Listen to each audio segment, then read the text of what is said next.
Engineering mathematics 1 पर lecture में आपका स्वागत है। और आज का विषय है इंडिटरमिनेट फॉर्म्स।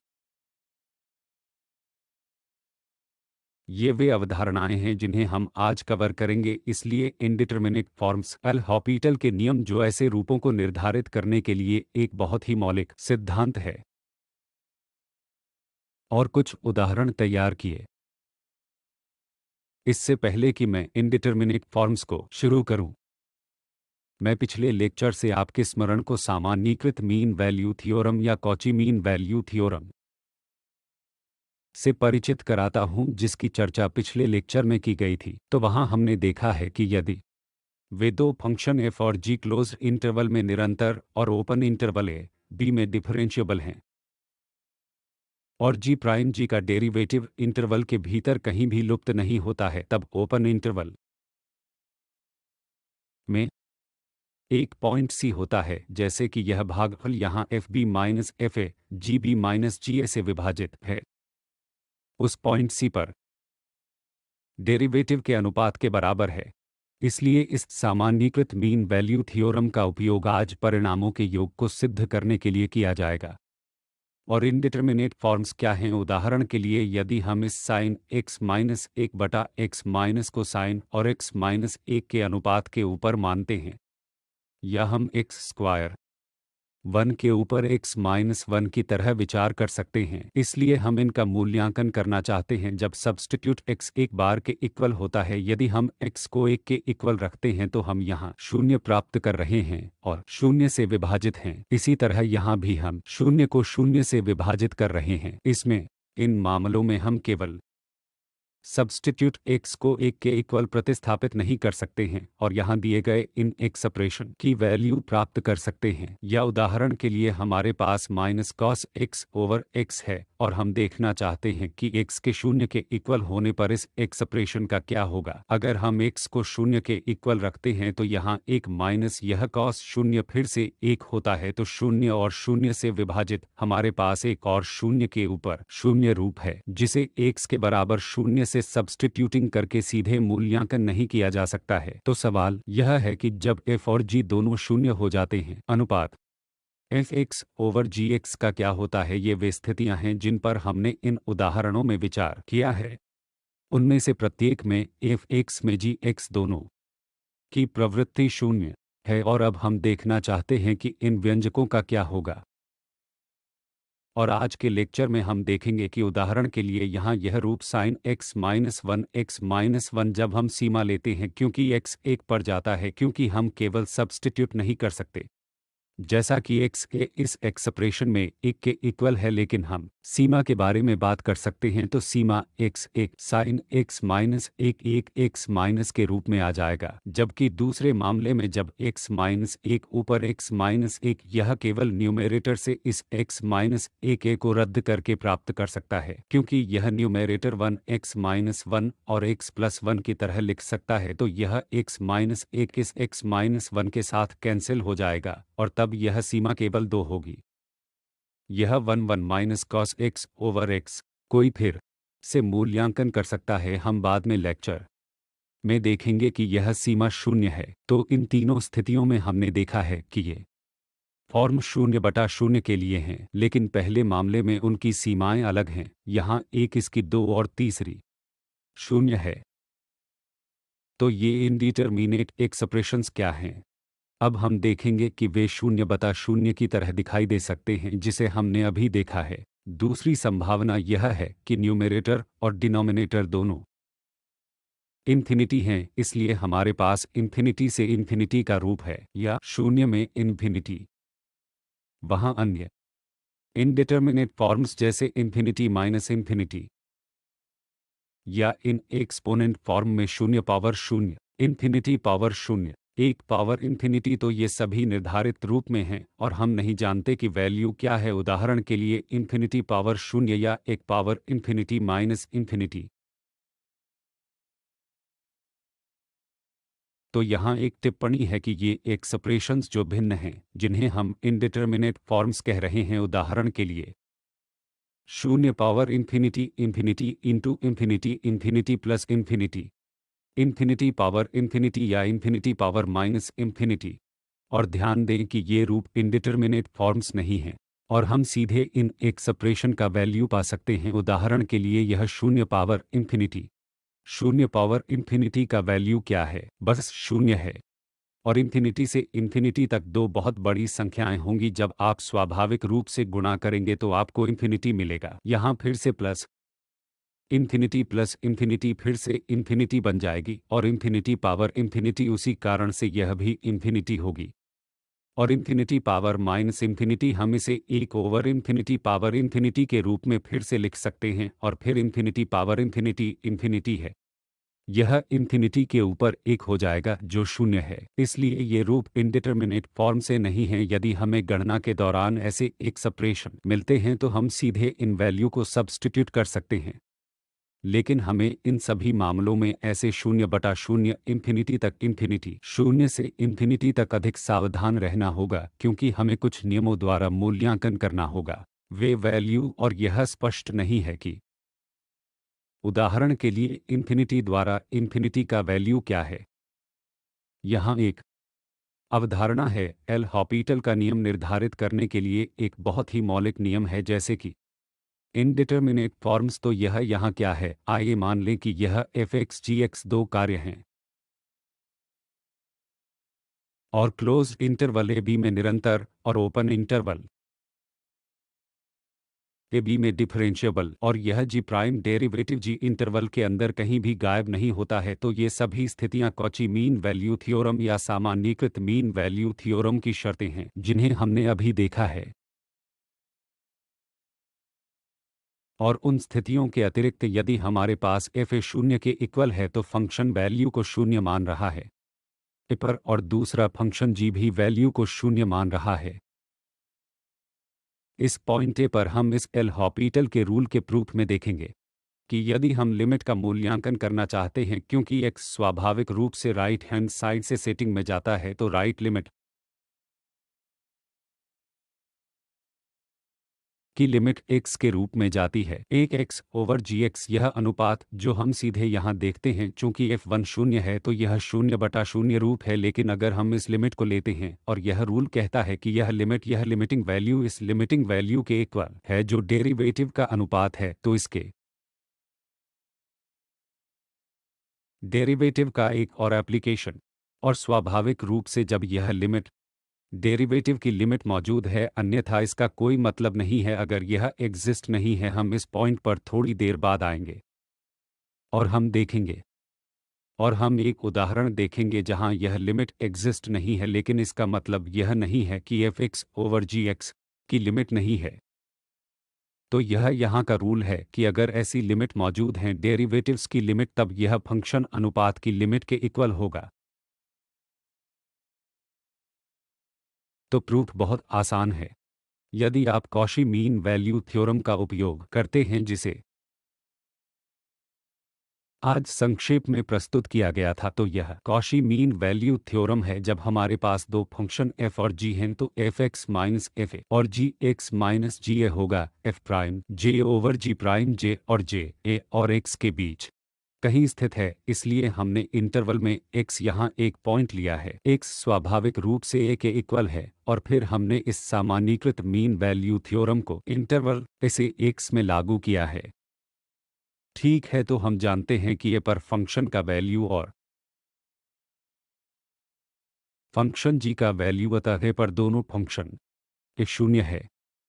यहाँ यह एक्सप्रेशन लेफ्ट हैंड साइड हो जाएगा F x over g x. तो हमारे यहाँ क्या है? F x over g x F prime जी ओवर जी प्राइम जी के इक्वल है और जाई के अंतर्गत आता है एक्स इंटरवल तक। तो अब आप ध्यान दें कि यदि यह लिमिट यहाँ हम लेते हैं तो एक्स ए पर जाता है, और चूंकि यह जाई ओपन इंटरवल ए से एक्स तक का है, इसलिए यदि एक्स ए पर जाता है स्वाभाविक रूप से जे भी ए पर जाएगा। तो यहाँ अगला क्या है? अगर हम यहाँ लिमिट लेते हैं x f x over g x goes to, और फिर यह उस लिमिट के इक्वल होगा जो जाई ए प्लस में जाता है, क्योंकि जे इंटरवल इसे x के अंतर्गत आता है, इसलिए xi दाईं ओर से प्लस पर जाएगा और यह डेरिवेटिव यहाँ f प्राइम g प्राइम। और अब हम इस xi को किसी और से बदल सकते हैं। यहाँ सेटिंग में नाम या सबसे उपयुक्त x है, तो हमने क्या देखा है कि यह लिमिट x से प्लस में जाती है, यह अनुपात f(x) से अधिक gx कुछ भी नहीं है, लेकिन लिमिट x g प्राइम के ऊपर a प्लस f प्राइम तक जाती है। तो यह सामान्यीकृत मीन वैल्यू थ्योरम का उपयोग करते हुए इस एल हॉपिटल के रूल का रूप है। इस एल हॉपिटल के रूल का थोड़ा और जनरल रूप है, क्योंकि अगर हम यहाँ ध्यान दें कि हमने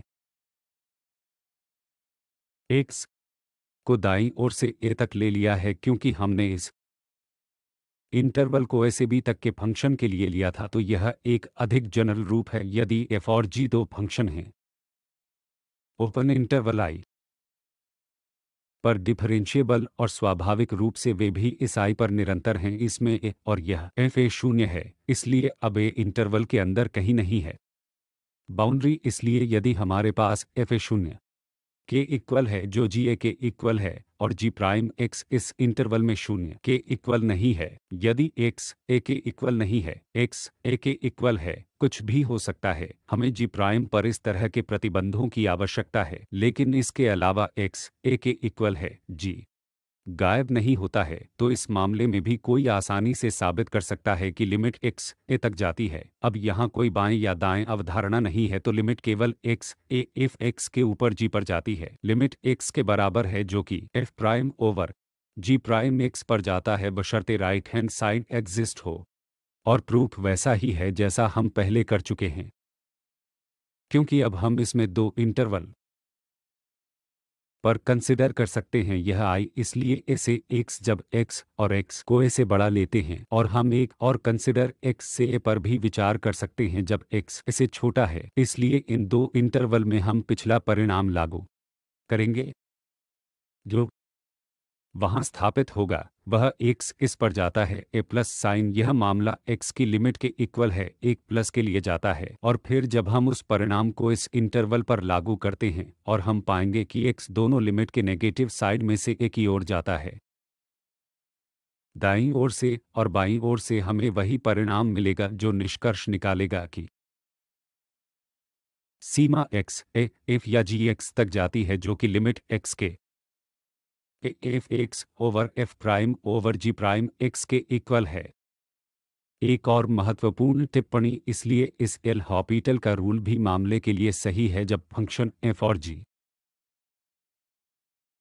को एक्स ए के इक्वल के तौर पर परिभाषित नहीं किया जाता है। हमने पिछले दो परिणामों में क्या लिया है कि एफ ए शून्य है और जी ए शून्य है, तो उस समय वे फंक्शन वैल्यू शून्य थे।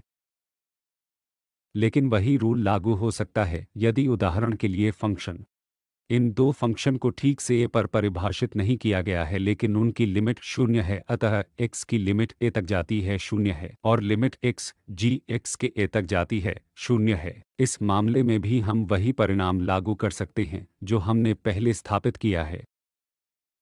एक और टिप्पणी, अगर हमें पता चलता है कि पहला डेरिवेटिव्स a पर भी शून्य है और डेरिवेटिव f प्राइम और g प्राइम वे उन शर्तों को पूरा करते हैं जो पहले लगाई गई थी, फंक्शन पर f और g मुख्य रूप से निरंतरता डिफरेंशिएबिलिटी है, फिर एल हॉपिटल के रूल को इस अनुपात में लागू करना, इसलिए हम कर सकते हैं, हम एल हॉपिटल के रूल को फिर से इस f prime over g prime पर लागू कर सकते हैं, क्योंकि ऐसे ही हालात अब हो रहे हैं f प्राइम और g प्राइम के लिए, क्योंकि दोनों शून्य हैं, और फिर रूल कहता है कि यहाँ यह limit f prime g prime double derivative के इक्वल होगी f और g जैसे एक से की ओर जाता है कि डबल डेरिवेटिव का अनुपात। तो यह फिर से अधिक सामान्यीकृत रूप है कि यह लिमिट f ओवर g, क्या हम f प्राइम g प्राइम के अनुपात की लिमिट से मूल्यांकन कर सकते हैं यदि ये दो f प्राइम और g प्राइम शून्य हो जाते हैं क्योंकि x a पर जाता है या x a के इक्वल है, तब हम फिर से लागू कर सकते हैं हॉपिटल का रूल, तो वही लिमिट f की लिमिट के इक्वल होगी। दूसरा डेरिवेटिव g द्वारा विभाजित x के रूप में दूसरा डेरिवेटिव x a पर जाता है, या हम आगे जारी रख सकते हैं अगर उदाहरण के लिए f prime f double prime यहाँ, इसलिए f का डबल डेरिवेटिव भी x पर लुप्त हो जाता है, a के इक्वल होता है, और यह g का डबल डेरिवेटिव भी x पर लुप्त हो जाता है, a के इक्वल है, ताकि हम आगे इस एल हॉपिटल के रूल को एक साथ लागू कर सकें। इस f डबल डेरिवेटिव की लिमिट को g डबल डेरिवेटिव से विभाजित किया जाता है। इसलिए एल हॉपिटल का रूल यहाँ दूसरे सामान्यीकरण पर भी लागू होता है। जरूरी नहीं कि वह एक्स ए पर जाता है, जिसकी हमने अभी चर्चा की है, वह एक्स ए पर जाता है, जो कुछ परिमित संख्या थी, लेकिन कोई भी इस परिणाम को लागू कर सकता है। जब लिमिट एक्स प्लस इन्फिनिटी तक जाती है या एक्स माइनस इन्फिनिटी तक जाता है, तो यह एक बहुत ही सामान्य रूल है, जिसे हम यहाँ सिद्ध नहीं कर रहे हैं। उदाहरण के लिए यह इन्फिनिटी स्थिति, लेकिन कोई भी एल हॉपिटल के रूल को अपना भी लागू कर सकता है। अब इस एल हॉपिटल के रूल का इन्फिनिटी फॉर्म से इन्फिनिटी तक विस्तार, तो मान लीजिए कि यह एफ एक्स इन्फिनिटी तक जाता है और जी एक्स इन्फिनिटी तक जाता है, एक्स एक्स ए तक जाता है, या एक्स पिछले मामले के समान प्लस माइनस एक्स इन्फिनिटी में जाता है। लेकिन अब हमारे पास जो मतभेद हैं, एफ एक्स के शून्य पर जाने के बजाय जी एक्स शून्य पर जाता है, वे दोनों इन्फिनिटी की ओर प्रवृत्त हैं, और इस मामले में भी हमारे पास एक ही रूल है कि इन दो फंक्शन के अनुपात की लिमिट उनके डेरिवेटिव के अनुपात की लिमिट होगी। जब यह एफ एक्स और जी एक्स शून्य हो जाता है, बशर्ते यह सही हो कि यहाँ राइट हैंड साइड मौजूद है, इसलिए limit F prime over G prime exist है। तो अब जनरल रूल क्या है यदि हम उन्हें शामिल करते हैं? सभी परिणाम जो हमने अब तक चर्चा की है कि वे दो हैं, वे दो रूप हो सकते हैं, तो या तो शून्य बटा शून्य रूप या इन्फिनिटी बटा इन्फिनिटी फॉर्म। किसी भी स्थिति में या एक्स से पर जाता है या एक्स प्लस माइनस इन्फिनिटी में जाता है, दो फंक्शन के अनुपात की लिमिट उनके डेरिवेटिव के अनुपात की लिमिट के इक्वल होगी। तो यह एक और महत्वपूर्ण टिप्पणी है जिसका मैंने पहले उल्लेख किया है। तो अगर यह लिमिट यहाँ एग्जिस्ट नहीं है, यदि डेरिवेटिव की लिमिट मौजूद नहीं है, इसका मतलब यह नहीं है कि जी से विभाजित एफ की लिमिट एग्जिस्ट नहीं है, जिसे हम सरल उदाहरण से देख सकते हैं। इसलिए यदि हम इस लिमिट पर विचार करते हैं तो x इन्फिनिटी एक्स ए तक जाता है, प्लस 1 को x से विभाजित किया जाता है। इस मामले में क्या हो रहा है, अगर हम सिर्फ यह देखें कि यहाँ क्या रूप है, तो x इन्फिनिटी प्लस तक जाता है और यहाँ कुछ सीमित है, तो न्यूमरेटर इन्फिनिटी है और x में फिर से विभाजित होकर इन्फिनिटी हो जाता है, तो हमारे पास इन्फिनिटी बटा इन्फिनिटी फॉर्म है। और इस मामले में अगर हम एल हॉपिटल के रूल को यूं ही लागू कर दें तो क्या होगा?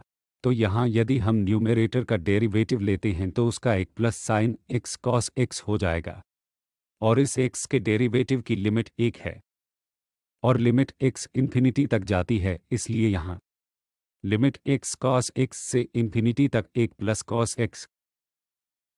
चूंकि यह cos x जब x इन्फिनिटी तक जाता है परिभाषित नहीं है, तो मूल रूप से यह लिमिट यहाँ 1 प्लस cos x है, और जैसे x इन्फिनिटी तक जाता है परिभाषित नहीं है, इसलिए यह लिमिट एग्जिस्ट नहीं है। लेकिन अगर हम इसका मूल्यांकन कुछ अन्य तरीकों से करते हैं, जैसे x infinity x plus sign x तक जाता है और हम इसे 1 plus sign x over x के रूप में फिर से लिखते हैं, इसलिए हम इस x को यहाँ x में विभाजित करते हैं और फिर साइन x और इसे अलग करें ताकि हमारे पास x over x plus sign x over x, मतलब यह 1 plus sign x over x। और अब हम सीधे इस लिमिट का मूल्यांकन कर सकते हैं, तो 1 प्लस यह साइन x ओवर x, इसलिए जब x इन्फिनिटी तक जाता है तो यह x यहाँ इन्फिनिटी तक जाता है और यह साइन x कुछ परिमित वहाँ बैठा है, कुछ सीमित, और इन्फिनिटी से विभाजित यह शून्य हो जाएगा। तो यहाँ दूसरा भाग साइन x ओवर x जैसे ही x इन्फिनिटी की ओर जाएगा, शून्य पर जाएगा, तो हमारे पास 1 प्लस शून्य है, मतलब यह लिमिट 1 है। तो अगर हम यहाँ निष्कर्ष निकालना होता एल हॉपिटल के रूल को लागू करने से, क्योंकि यह लिमिट मौजूद नहीं है, तब हम दावा कर सकते थे कि ठीक है, limit x infinity x plus sign x over x तक जाती है, मौजूद नहीं है। लेकिन यह गलत निष्कर्ष होता। तो यही है कि रूल में हर बार जब हमने लिखा है तो डेरिवेटिव के अनुपात की लिमिट मौजूद है, तो यह बहुत महत्वपूर्ण है। अब एक उदाहरण यहाँ इस अल्फा बीटा को आर केस में दें ताकि वेरियल संख्या हो, और हमारे पास यह F x alpha ten x plus के इक्वल है हम sine x over x cube जब एक्स एक के इक्वल नहीं है और एक्स पर वैल्यू एक है तो शून्य के इक्वल है। इस मामले में हम अल्फा और बीटा के मूल्यों को खोजना चाहते हैं। फंक्शन f निरंतर है, इसलिए function f interval minus pi बटा 2 से पाई बटा 2 में निरंतर है। तो अब निरंतरता के लिए इस फंक्शन की निरंतरता के लिए हमें क्या चाहिए? इस alpha ten x plus alpha sine x over x cube यह लिमिट 1 होनी चाहिए क्योंकि x शून्य के इक्वल है। फंक्शन को 1 के रूप में परिभाषित किया गया है, इसलिए बाकी हर जगह फंक्शन निरंतर है। जो समस्या x पर है जो शून्य के इक्वल है, यहाँ x शून्य के इक्वल नहीं है, हमारे पास यह अच्छा फंक्शन माइनस पाई 2 पाई 10 पर परिभाषित है, तो यह निरंतर साइन निरंतर है, x क्यूब निरंतर है, इसलिए फंक्शन निरंतर है। x पर पैदा होने वाली एकमात्र समस्या शून्य के इक्वल है। अब हम यहाँ स्थापित कर रहे हैं कि यदि सीमा यह x शून्य alpha ten x plus beta sine x over x cube हो जाती है जो 1 के इक्वल है, तब यह फंक्शन निरंतर हो जाएगा। तो इस स्थिति से बाहर हम अल्फा और बीटा की गणना करेंगे, तो अल्फा और बीटा के किन मूल्यों के लिए यह व्यंजक यहाँ या यहाँ यह लिमिट 1 के इक्वल है। आइए अब हम इस लिमिट की गणना यहाँ करें। Alpha ten x plus beta sine x over x cube, इसलिए जब हम x लेते हैं तो शून्य हो जाता है। टेन शून्य शून्य है, साइन शून्य शून्य है और एक्स क्यूब भी शून्य है। हमारे पास मूल रूप से शून्य से शून्य रूप है। तो चलिए इस अभिव्यक्ति पर एल हॉपिटल का रूल लागू करते हैं। अगर हम एल हॉपिटल का रूल लागू करते हैं तो अल्फा और टेन एक्स से स्क्वायर एक्स प्लस बीटा बन जाएंगे, साइन एक्स कॉस एक्स बन जाएगा और 3x स्क्वायर से विभाजित, इसलिए x स्क्वायर एक्स क्यूब। जब हम डेरिवेटिव लेते हैं तो वह 3x स्क्वायर हो जाएगा और हम यहाँ लिमिट लेते हैं, x शून्य पर जाता है। अब अगर आपको पता चलता है कि इस फंक्शन में अब यहाँ क्या हो रहा है, तो हमारे पास अल्फा है और फिर x शून्य हो जाता है, यह सेक x जो 1 है, तो यहाँ आपके पास अल्फा प्लस बीटा है, कॉस शून्य भी 1 है, इसलिए हमारे पास यहाँ अल्फा प्लस बीटा को 3x स्क्वायर से विभाजित किया गया है और फिर x शून्य हो जाता है। तो यहाँ हम प्राप्त कर रहे हैं ये 3x स्क्वायर शून्य पर जा रहे हैं, इसलिए हमारे पास अल्फा प्लस बीटा किसी ऐसी चीज से विभाजित है जो शून्य पर जा रही है। अब आगे बढ़ने की एकमात्र संभावना या इस लिमिट को 1 के रूप में रखने के लिए जब अल्फा प्लस बीटा शून्य के इक्वल होगा, क्योंकि तब हमें शून्य बटा शून्य रूप मिलेगा और हम आगे एल हॉपिटल के रूल को लागू कर सकते हैं। लेकिन इस मामले में तो हम आगे बढ़ने के लिए क्या निर्धारित कर सकते हैं? इस alpha sine square x plus beta cos x को इस लिमिट के लिए 3x स्क्वायर से विभाजित किया गया है 1 के रूप में हम यह निर्धारित कर सकते हैं कि अल्फा प्लस बीटा शून्य के इक्वल है। तब हम आगे बढ़ सकते हैं और एल हॉपिटल के रूल को फिर से लागू कर सकते हैं। इसलिए इस एल हॉपिटल के रूल को फिर से लागू करना, इसलिए हमें अल्फा प्लस बीटा पर पहले से ही एक स्थिति मिल गई है जो शून्य के इक्वल है। और अब अगर हम फिर से आवेदन करते हैं तो यहाँ साइन स्क्वायर पर अल्फा का डेरिवेटिव 2 अल्फा साइन एक्स, तो अल्फा सॉरी सेक एक्स और सेक एक्स का डेरिवेटिव होगा sec x tan x minus beta, क्योंकि कॉस एक्स आपको माइनस साइन एक्स देगा, तो इसका माइनस बीटा साइन एक्स और 6x से विभाजित है। और अब अगर हम जांचें कि अब हमें यहाँ कौन सा रूप मिल रहा है, तो यह tan x इसे यहाँ शून्य कर देगा, साइन x शून्य बना देगा, इसलिए हम न्यूमरेटर में शून्य प्राप्त कर रहे हैं और 6x से विभाजित कर रहे हैं जो tan शून्य है, तो हम शून्य से शून्य रूप प्राप्त कर रहे हैं। इसलिए हम इस अभिव्यक्ति पर एक बार फिर से एल हॉपिटल के रूल को लागू कर सकते हैं। यहाँ लिमिट x शून्य हो जाती है, यहाँ हमारे पास यह सेक स्क्वायर x और tan x है, तो यह सेक x स्क्वायर x 2 गुना सेक x tan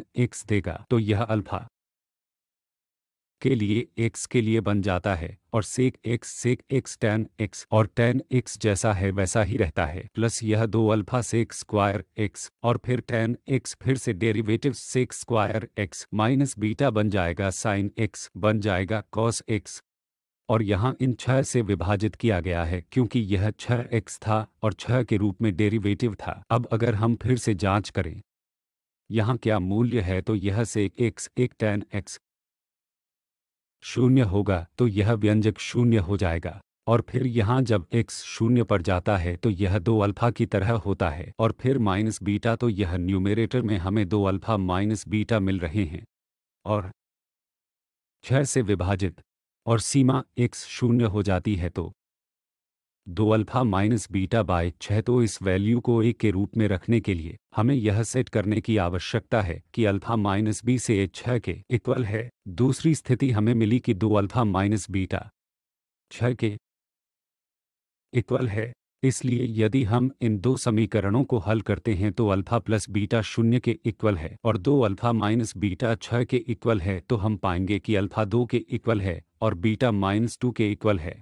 अल्फा और बीटा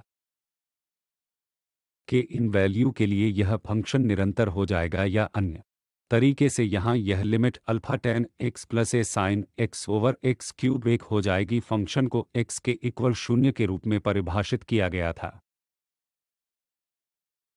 तो ये संदर्भ हैं जिसका उपयोग हमने इन लेक्चर को तैयार करने के लिए किया है। तो पिस्कुनोव द्वारा इंटीग्रल ए डिफरेंशियल इंटीग्रल कैलकुलस, और यह वॉल्यूम 1 है, क्रेजिक एडवांस्ड इंजीनियरिंग मैथमेटिक्स और थॉमस कैलकुलस भी। तो आज हमने क्या सीखा, ये इनडिटर्मिनेट फॉर्म्स वे कई रूप ले सकते हैं जैसे 0/0, इन्फिनिटी बटा infinity, 0 into infinity, infinity minus infinity, 0 में 0 power 0, infinity power 0, 1 power infinity. तो आज हमने जो सीखा है उसकी कंप्यूट कैसे करें। ऐसी लिमिट जब हमारे पास 0/0 या इन्फिनिटी बटा इन्फिनिटी फॉर्म और एल हॉपिटल का रूल जो इस लिमिट की गणना करने के लिए उपयोगी था कि हमारे पास f ओवर जी एक्स के अनुपात के लिए 0/0 या इन्फिनिटी बटा इन्फिनिटी रूप है। हम इस रूल को लागू कर सकते हैं जो कहता है कि यह लिमिट अनुपातों की लिमिट के इक्वल होगी।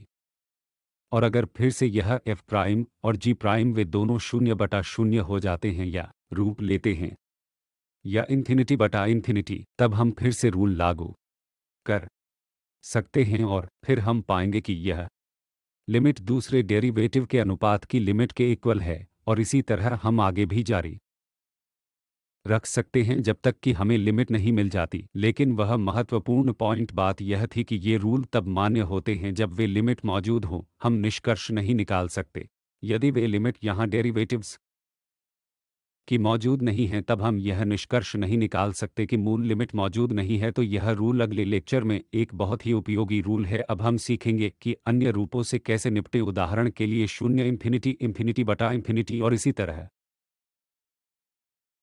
धन्यवाद।